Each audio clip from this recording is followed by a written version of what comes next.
If you're a young lad in your teens and you want to get in shape, there's probably a couple of things that you're doing that might be derailing your progress. Like you might be looking at things that I'm doing or other people are doing at later stages that might not be applicable. So I'm going to go through some things that I would be focusing on if I was a teen, so then you can actually make progress faster. First tip is not to cut right way. Now the reason I say this is because cutting, to be honest, is not the hard thing. The hardest part of this whole journey you're going to face is building the muscle part, because that takes the most years. Now if you're young and you're still in your late teens and you want to get in shape, the first thing you want to be focused on is putting all your eggs in building muscle. So you've got a good couple of years worth of training there. So then when the time comes to cut, you're not going to cut back and be looking like a twig. You're going to cut back and have a decent physique there. So with me, for example, I trained for a good 5 or 6 years even though it was on and off. I went to uni, messed around and wasted a lot of years, but I trained for that long, and then after COVID was the first time I decided to cut. But if you were to train properly, you could probably cut that journey down in 2-3 years. Now obviously the caveat to that is if you're genuinely overweight and you're actually fat, just assess it yourself. But if you're like the guy who's got a tiny bit of flab in your stomach and you're still quite skinny, just bulk, bro. You got to think long term, think long game and focus on that. It's very tempting, I know, when you see someone else have the like ripped and shredded physique, because when I was younger it was never this like, you know, lean and aesthetic physique. It was more like the big guy, so in my head it was just get as big as possible. But I can understand how tough it is for you watching this, because now you're seeing guys that are like 6-pack, veins, shredded, and you're like, how do I get there? But you're not actually at that stage unless you're like a genetic phenomenon. So my advice, bulk for a couple of years, and then when you get to like 2-3 years of training, you get to the point where you're seeing yourself put some excess fat on, then start to cut. So don't stress yourself out too much about getting shredded at this stage.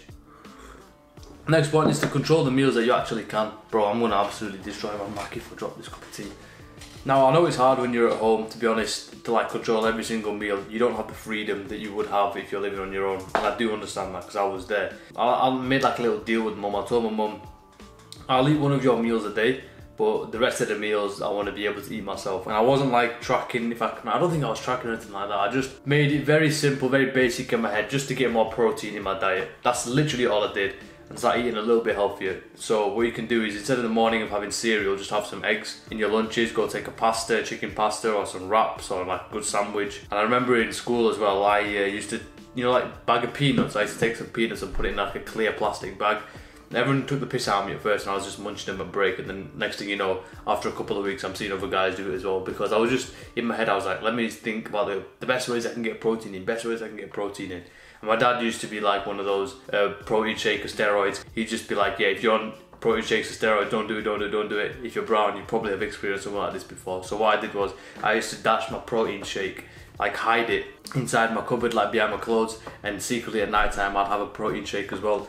So you can literally find ways to get more protein and then have your meal at night that your mum makes as well. Just do what you can, don't overburden yourself, don't pressure yourself too much just because you see me tracking or other people tracking. If you can do it, excellent, but if you can't, do what you can. This is a massive one, you know, and it's something I wish I would have done earlier. So train consistently enough and start to identify your weak points earlier. This is because, right, when you train for the first like 1 or 2 years, you're going to experience something called newbie gains. It's where you're going to make the fastest bit of progression you're ever going to make in the gym is going to come from those early years, right? And what that'll show you is, it'll show you the areas of your body that are strong, that respond quickly, and it'll show you the areas that are weak as well, that take a bit more time to respond.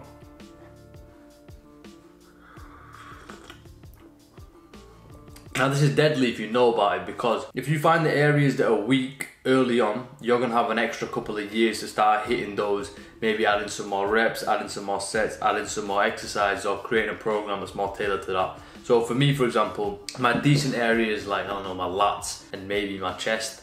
However, my weak areas were like my shoulders, my calves, my traps. And I'm now playing catch up at 24, trying to bring these little lagging body parts up. However, if I knew about this when I was like, for example, 3, 4, 5 years ago, I was like, okay, these are my weak areas. I could have added an extra 5 years of training onto that. So keep that in mind when you're training in your early stages. Look at which part of your body's growing fast, which part of the body's taking a bit of time, and start hitting those a little bit extra. And the next point is actually, it's not to ego lift.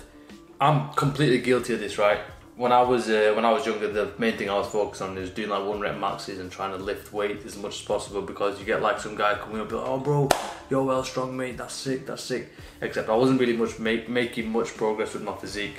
You got to understand that strength training and training for physique and training to build a lean, ripped, aesthetic body are two different training styles. We're hitting 1 or 2 reps isn't going to cause enough time and attention for your muscles to like tear it and repair. That's just moving maximum load. That's just focusing on strength itself. And I know how tempting it is to get like the shiny object syndrome. You might walk into the gym, right?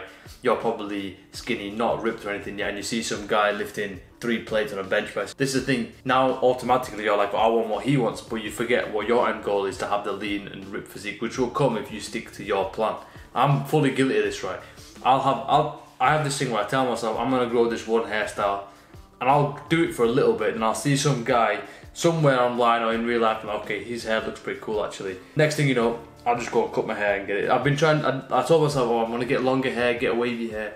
Then I see some guy with a buzz cut, and okay, now I wanna go get a buzz cut. And I'll lose track of my plan. But this is it's a bit of a game. You gotta know when it happens. You gotta stay focused. So you want to be training in the gym, you want to be hitting the 6 to 12 rep range. I think that's the best for muscle growth. You don't want to go much below that. Focus on time under tension, really controlling your reps, focusing on form as well. This is the training style that I believe you should be doing if you want to get that lean and ripped physique. Like, it's very similar with me and YouTube, right? So I'm trying to grow a YouTube channel. It's hard, it's difficult.